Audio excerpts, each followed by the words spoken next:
Hi guys, I'm Sir Aldrin again and welcome back to my YouTube channel. By the way, in this video, ituturo kung paano sagutan ang mga simple circuit natin. Kadalasan tong subject sa engineering, lalo na pag third year ka na. Tapos sa physics din meron din. Ituturo ko lang itong simple circuit. Actually, pwede itong mentalin. Kasi, simple nga lang to. Pero ipapakita natin kung paano siya sagutan ng step by step. Karamihan kasi, sa circuit ito, pag nagsasagot ka, kahit sa math, pag nagsasagot ka, di ba, hindi mo alam kung paano mo simulan yung problem.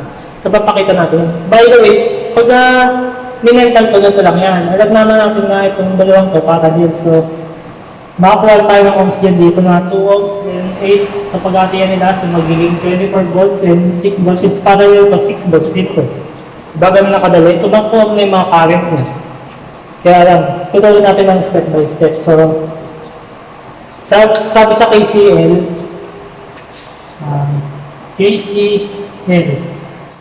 sabi di ba sa KCL, current entering is equal to current leaving. So, ang papasok na current natin dito, papangalanan natin current 1. Diba? So, I1. Siyempre, dito siya lalabas. Ito yung node, dito siya lalabas, tsaka dito. So, paghatihan siya ng, sabihin natin I2 to, then I3 to. So, paghati, yung I1 natin, paghatihan ng I2 and I3. Gets nyo? Sabi kasi, di ba, current entering is equal to current leaving. So, meron tayong condition na I1 is equal to I2 plus I3. Tama. So, equation 1 natin siya.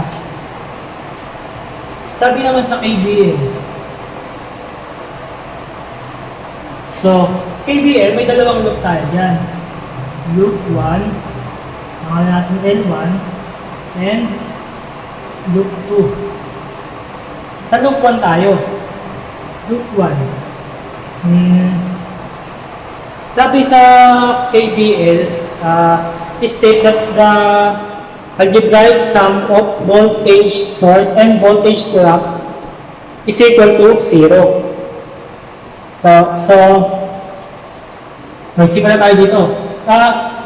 Importante din yung polarity ng battery natin kung positive tsaka negative kasi may gamit yan. Halimbawa ito, positive tayo. Positive B1 plus positive B2, then papasok siya sa negative. So, negative 30 is equal to 0. Ayan yung sasabi sa voltage sa KVL. Sa L2 naman tayo, sa loop 2. Sabi, papasok siya dito sa B3, papasok siya sa negative B2 is equal to 0. Okay, alam na.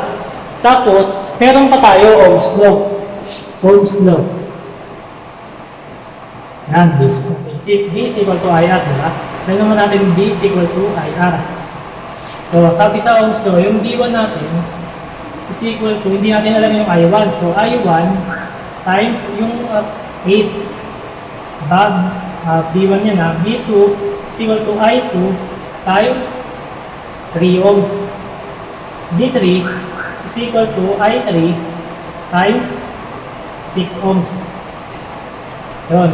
So, meron na tayong 2, 3, meron tayong 4, 5, 6 na equation. 6 equation, 6 unknown, solve the problem. So, ang gagawin natin dyan, maghahanap tayo ng paraan kung paano mapunta siya sa 1 equation, 1 unknown. So, paano mangyayari yun? So, kung titignan mo itong loop 2 na to, so B3 for loop 2, sabi, B3 is equal to B2. Eh, ano ba yung B3 natin, di ba? I3 times 6 is equal to I2 times 3.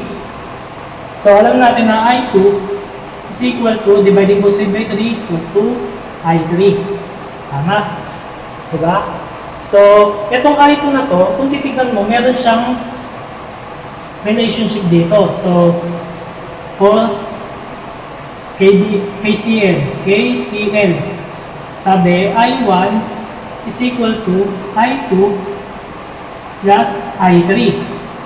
So, but I2 natin, di ba, is equal to I3. So, substitute I1 is equal to 2I3 plus I3. Gets? So, I1 is equal to 3I3. I1 yan. Oh, kung mapapansin mo, meron na tayong relationship. Yung I1 natin, meron siyang relationship sa I3. Yung I2 natin, meron siyang relationship sa I3. So, pwede na natin gawin maging one equation lang unknown. Dahil dito sa loop 1, makikita nyo naman na B1 plus B2 is equal and minus F is equal to 0. So, for equation 2. For equation 2. Diba? So, B1 plus B2 is equal to minus 30. Is equal to 0. Ano ba yung B1 natin? Ang B1 natin, 8I1 plus yung B2 natin, 3I2 minus 30 is equal to 0. Yes? So, but I1 natin is equal yun sa 3I3. So, 8 times 3I3 plus yung I2 natin, di ba equal yan sa 2I3? So, 3 times 2I3 minus 30 is equal to 0. One equation, one unknown, solve the problem. So, 24I3 plus 6I3 is minus 30 is equal to 0. So, 30I3 is equal to 30. I3 is equal to dividing both sides by 30. So, 1 amps. So, meron tayong 1 amps. So, kung may 1 amps na tayo, di ba, ang sabi dito sa I1, I1 natin, I1 is equal to 3I3. Since I3 natin is equal to 1, so I1 is equal to 3 times 1 is equal to 3 ampere. Diba? So, sabi naman dito, I2 is equal to 2I3. Ano ba yung I natin? Diba, 1 is equal siya sa 3 times 2. Tama ba? 1 times 2. 3 times 1 is equal to 3 ampere. Mali. 2 times 1. Sorry. 2 times 1 is equal siya sa 2 ampere. Yan. So, meron na tayong I2 tsaka I1. So, makukuha na natin yung mga voltahe nila. Ano ba sabi sa voltage? Diba B1, ito, B1 is equal to I1 times 8 is equal to, ano ba yung I1 natin? Di ba yung I1 natin, 3 ampere. So, 3 times 8 I1 times 8 is equal to 24 volts. Sa B2, A2, ang sabi dito, A2 times 3 is equal to, ano ba yung A2 natin? Di ba A2 natin is I2, 2I. So, 2 times 3 is equal to 6 volts. So, meron na rin tayo sa B2, B3 na lang. B3, sabi sa B3,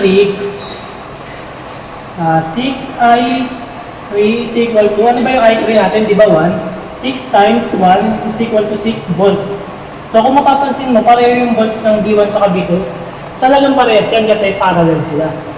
So, that is it for today's video. So, sana may natutunan kayo.